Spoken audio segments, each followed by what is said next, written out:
Welcome to the Funeral Funds Life Insurance Podcast. I'm your host, Randy Vandervate from Funeral Funds of America, and you can find us at funeralfunds.com. That's funeral, FUNDS.com. Whether you're interested in term life, whole life, mortgage protection, annuities, disability, business continuation, or final expense life insurance, we have you covered. Our team of experienced professionals will guide you through the complexities of insurance products to help you make an informed decision. In this podcast, I'm going to be discussing how to use life insurance as a charitable giving tool. Most younger folks who have life insurance, they're really more concerned about one very important charity, and that's their family and loved ones. And I think really that's the way it should be. But a lot of times as we get older and we start coming to terms with our mortality, you know, we know that we're going to die at some point. We look back and we go, man, I wish I could have done more, or I wish I could have in some way, shape, or form done something to leave a legacy. And life insurance is a great way to do that. So you could take out a life insurance policy on yourself. And when you do pass away, and you're going to pass away someday, that money could then go to a charity. So it's really a unique way to have a huge and profound impact on some sort of charity or company or cause that's really near and dear to your heart. So really there's a couple things, more than a couple, but let's talk about a few things here that you might want to do if that's what you're thinking. Number one, evaluate your philanthropic goals. Determine what causes or what organizations you wish to support through charitable giving. And also consider the amount of impact you want to make with that organization. And, just also make sure it's got the values that you want to promote. Chances are, if I asked you, hey, if you could give $100,000 or $25,000 or $10,000 to a cause that's close to you, most people would just say, oh, yep, I know exactly what that's going to be. So the really one of the most important things is choose a charity or a cause. Number one, you want to research the charitable organization. Just make sure, again, you may have heard of them, but you may have not dove deep into them, but make sure that they're aligned with your values and they have a mission that you fully support. You want to select a reputable charity that has a proven track record of, utilizing those funds in a responsible way. You don't want to give away to an organization that 90 cents of every dollar goes to overhead costs and payroll and everything like that. You want as much of that money flowing through to the actual, you know, people or pets or whatever who's going to need that help and can really benefit from that money. So just be aware that there's good charities and there's bad charities out there. Now, sometimes you may want to discuss this with a financial advisor. And, a lot of people, though, don't have financial advisors, especially as we get into our senior years, because there's just a lot less finances and stuff we have to worry about. So, if you're interested in finding out what companies will allow you to have a policy where the charitable organization can be the beneficiary, the best person to talk to in that case would be an insurance agent like myself.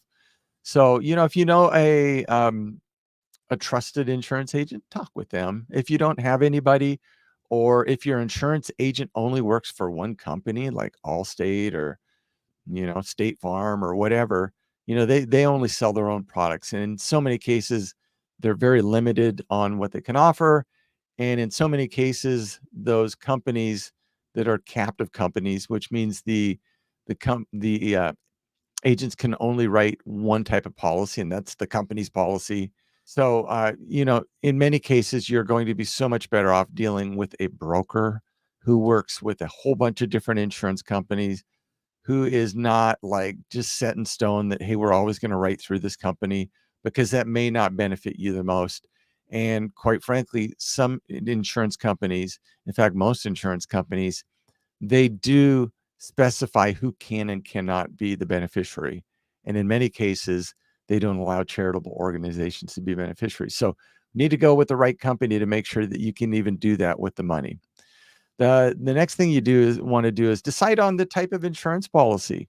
So if you're young enough and healthy enough to qualify for term life insurance, you can do that. Just understand that term life insurance, if you outlive it, it's not, your insurance coverage is going to end when the policy matures after 10 years, 15 years, 20 years, whatever it might be.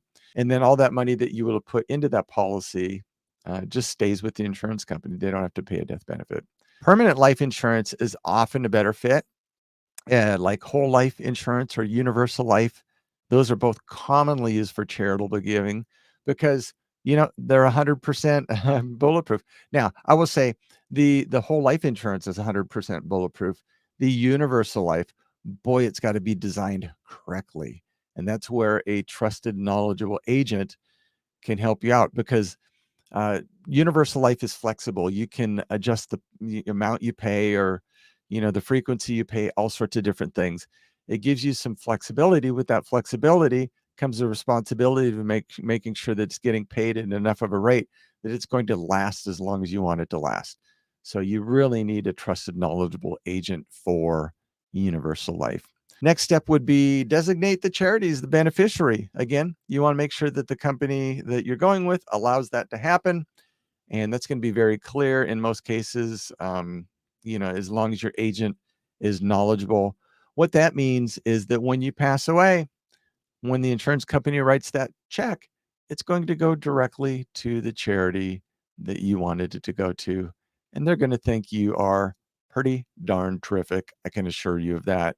There's nothing, more special than having people think about something greater than themselves when they pass away. And leaving money behind, can impact so many different lives. So, pretty cool thing you're thinking about doing there.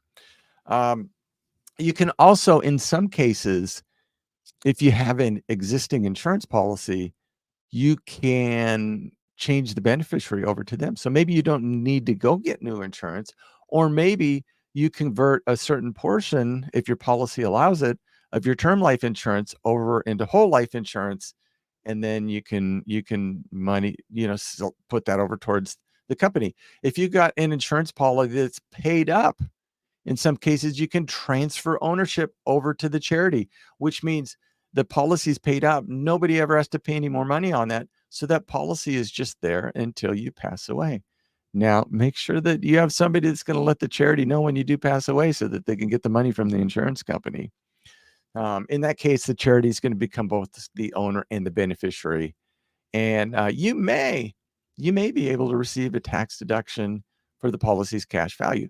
You're gonna have to talk with an accountant about that one. I'm not going to give you any opinion, but it's pretty cool. You can do some cool things with that. You can also explore charitable giving riders or endorsements. So some life insurance policies offer those two features. That allows you to donate a portion of the death benefit, or you can accumulate additional funds for charitable purposes. One thing you do want to consider is the tax implications. You always want to review the tax implications. So just consult your tax advisor just to understand any potential tax benefits to the charitable giving. In most cases, that's going to apply to higher income folks. If you're just going to look at giving $10,000 away or something like that, typically that's not an issue. I just use that as an example. But it also depends on your country. We're assuming United States here, but whatever country you are, the tax laws, and just, hey, if you're eligible for a tax deduction or exemption, yeah, do it, and or your family, since you would die, perhaps your estate would get some sort of a deduction or exemption that would, could be helped to possibly have your estate not go into probate, things like that. The other thing too is, communicate your wishes to your loved ones. There would be nothing more tragic than having you pass away and nobody knows about this policy, and the charity, you know, not getting the money, or there being a delay in them getting that money. So if you're going to be cool enough to donate this money, in this policy, be cool enough to make sure they actually get it. In which case, we would recommend, we have a free funeral and estate planning guide. You can download that off our website for free.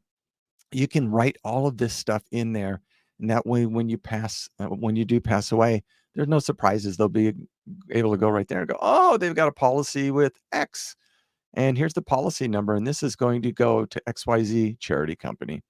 So pretty cool. If you always wanted to be a philanthropist, you can do that with some life insurance. And then the last thing is just regularly review and update your plan. You know, periodically review your life insurance policy and your charitable giving strategy with your life insurance professional. We do that all the time. We try to touch bases with our clients on a, it depends, but annual basis. If they tell us every 3 or 5 years, we'll do that as well too. Just keep in mind, there might be some adjustments. Maybe that charity, maybe there's a different person leading it. Maybe it's kind of gone downhill a little bit, and you might want to select another charity. So, if you kind of forgot to do that on your own, having an insurance agent that will review those policies with you in your charitable process and where you want that money to go to, it can just make sure that the money ends up in the right hands. So I hope that's giving you some guidance on how to use life insurance as a charitable giving tool. This applies both towards, normal folks, but it's especially so for senior folks who, just might want to leave a little something, something for a great organization or cause. My name is Randy Vandervate, and I hope this podcast has been helpful to you. Funeral Funds of America can help you qualify for first day coverage or benefits at funeralfunds.com. That's funeral, FUNDS.com. And our phone number is 888-862-9456. We will be blessed to help you with this in the future. Until that day comes, stay safe, take care, and have a nice day. Bye-bye.